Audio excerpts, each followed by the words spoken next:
ఉదయకాల ప్రార్థన.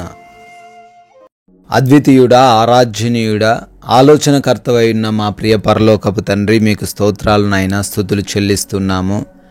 గతించిన రాత్రి అంతను కూడా తండ్రి మీరు చూపించిన కృప ఉన్నతమైనది తండ్రి, ఆశ్చర్యకరమైనది నాయన. మీ రెక్కల చాటున మమ్మల్ని భద్రపరుచుకొని రక్షించి ఈ యొక్క ఉదయకాల సమయంలో సజీవ లెక్కల్లో మా అందరిని నిలవబెట్టుకున్నారు నాయన.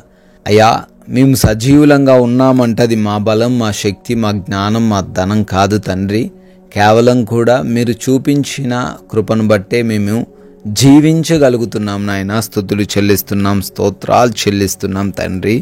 కీర్తనల గ్రంథము 34వ అధ్యాయము 14వ వచనము, కీడు చేయుట మాని మేలు చేయము, సమాధానము వెదకి దాన్ని వెంటాడుము అని అయ్యా మాకు ఈ ఉదయకాలంలో బోధిస్తున్నారు తండ్రి.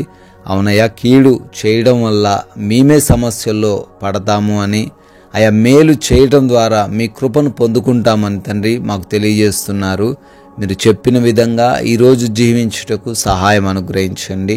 ఈ లోకాన్ని అనుసరించకుండా మిమ్మల్ని అనుసరిస్తూ ఆశీర్వదింపబడిన వారిగా ఉండే కృప దయచేయండి నాయన. ఈ యొక్క ఉదయకాలంలో ఈ ప్రార్థనలో ఏకీభవిస్తున్న ప్రతి బిడ్డను మీ పాద సన్నిధిన పెడుతున్నాం తండ్రి. అయా, ఈరోజు ఏవైతే వారు సఫలపడాలి అని అనుకుంటున్నారో, ఏ విషయంలో వారు ఈరోజు ముందుకు వెళ్ళాలి అని అనుకుంటున్నారో ఆ విషయాల్లో బిడ్డలను ఆశీర్వదించండి, దీవించండి. అయా, ఈరోజు మా సొంత తలంపులు కాదు, మా సొంత ఆలోచనలు కాదయ్యా, మీ చిత్తమే మా జీవితంలో నెరవేరేటట్లుగా సహాయం అనుగ్రహించండి తండ్రి. ప్రార్థిస్తున్నాం నాయన. ప్రాముఖ్యంగా ఈరోజు నా బిడ్డలు చేస్తున్న ప్రతి పనిని కూడా దీవించండి, వారి పనులను ఆశీర్వదించండి. ఉద్యోగ వ్యాపార పరిచర్యలన్నిటిలోనూ మీరే బిడ్డలను ముందుకు నడిపించండి తండ్రి. ఆగిపోకుండా సాగిపోయే విధంగా ఏ ఆటంకం లేకుండా ప్రతి మార్గమును కూడా సరళముగా చేయమని అడుగుతున్నాం తండ్రి. అదేవిధంగా శుభకార్యాలు చేసుకుంటున్న వారు ఉన్నారు, నూతన కార్యక్రమాలు ప్రారంభిస్తున్న వారు ఉన్నారు. వారందరికీ మీరే తోడై ఉండమని అడుగుతున్నాం తండ్రి. అయా, ప్రార్థిస్తున్నాము. మా యొక్క ప్రయాణాలను కూడా దీవించండి. వెళుతున్న మార్గాలన్నిటిలోనూ మీరు మాకు తోడై ఉండండి ప్రభువా. అపాయం, ప్రమాదం, ఏ సమస్య వారిని ముట్టకుండా కాపాడమని, భద్రపరచమని బ్రతిమాలుకుంటున్నాం తండ్రి.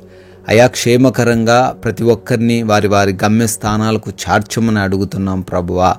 అదేవిధంగా నాయన, ఈరోజు నా ఎగ్జామ్స్ కోసం, ఇంటర్వ్యూస్ కోసం వెళ్తున్నారు, సిద్ధపాటు కలిగి ఉన్నారు. తగిన జ్ఞానం వారికి దయచేయండి, తెలివితేటలు వారికి దయచేయండి ప్రభువా. క్వాలిఫై అవ్వడానికి, సెలెక్ట్ అవ్వడానికి కృప దయచేయండి. అయా, మీరిచ్చిన సమయాన్ని వ్యర్థమైన వాటికి ఉపయోగించకుండా అయా సహాయం అనుగ్రహించండి. అయా, బిడ్డలు ఆపరేషన్స్, డెలివరీస్ కోసమని వెళ్తున్నారు, మీరే వారికి తోడై ఉండండి. రిపోర్ట్స్, చెకప్స్లో మీ సహాయం అనుగ్రహించండి తండ్రి. అనుకూలంగా రిపోర్ట్స్ అన్నీ కూడా ఉండే కృప దయచేయండి ప్రభువా. గృహాలలో ఎవరైతే ఒంటరిగా ఉంటున్నారో, యవన బిడ్డలు, గృహిణీలు, వారందరికీ మీరే రక్షణ సహాయం అనుగ్రహించమని బ్రతిమాలుకుంటున్నాం తండ్రి. అదేవిధంగా తండ్రి, ఈ రోజున ఎవరు కూడా ఎటువంటి లేమికరమైన పరిస్థితిని ఎదుర్కొనకుండా ప్రతి ఒక్కరి జీవితంలో సమృద్ధిని దయచేయండి. ఆర్థికంగా బలపరచండి. అనారోగ్య సమస్యలు ఏవీ రాకుండా ఈ రోజంతను మీరే కాపాడండి. అయా, ఆత్మీయ జీవితాన్ని ఇంకనూ అభివృద్ధి పరచమని అడుగుతున్నాము. అయా, ఈ రోజున నాయన మా మాటలు, మా క్రియలు, మా నడవడిక, మా ప్రవర్తన అన్నీ కూడా మీ యొక్క విలువైన నామాన్ని గణపరిచే విధంగానే ఉండుటకు మాకు మంచి జ్ఞానమును దయచేయమని, ప్రశాంతంగా జీవించే కృప దయచేయమని, అర్థం చేసుకుంటూ తోటివారిని గౌరవిస్తూ, ప్రేమిస్తూ, తగ్గింపు జీవితం కలిగి అనేకులకు మాదిరికరంగా, ఆశీర్వాదకరంగా మా జీవితాలు ఈరోజు మార్చమని, మీరు చూపించిన కృపను బట్టి, దయను బట్టి మరొక నూతన సంవత్సరంలోకి ప్రవేశించారు. బర్త్డేలు, యానివర్సరీలు సెలబ్రేట్ చేసుకుంటున్నారు. అయా, వారిని దీవించండి, వారి కుటుంబాలను ప్రత్యేకంగా ఆశీర్వదించండి నాయన. మేము మీ యొక్క నామాన్ని కొందరికైనా ప్రకటిస్తూ రాజ్య సువార్తలో పాలిభాగస్తులయ్యే అద్భుతమైన అవకాశం మాకును అనుగ్రహించమని యేసుక్రీస్తు వారి దివ్యమైన నామంలో ఈ ప్రార్థనను అడిగి వేడుకుంటున్నాం తండ్రి. ఆమెన్.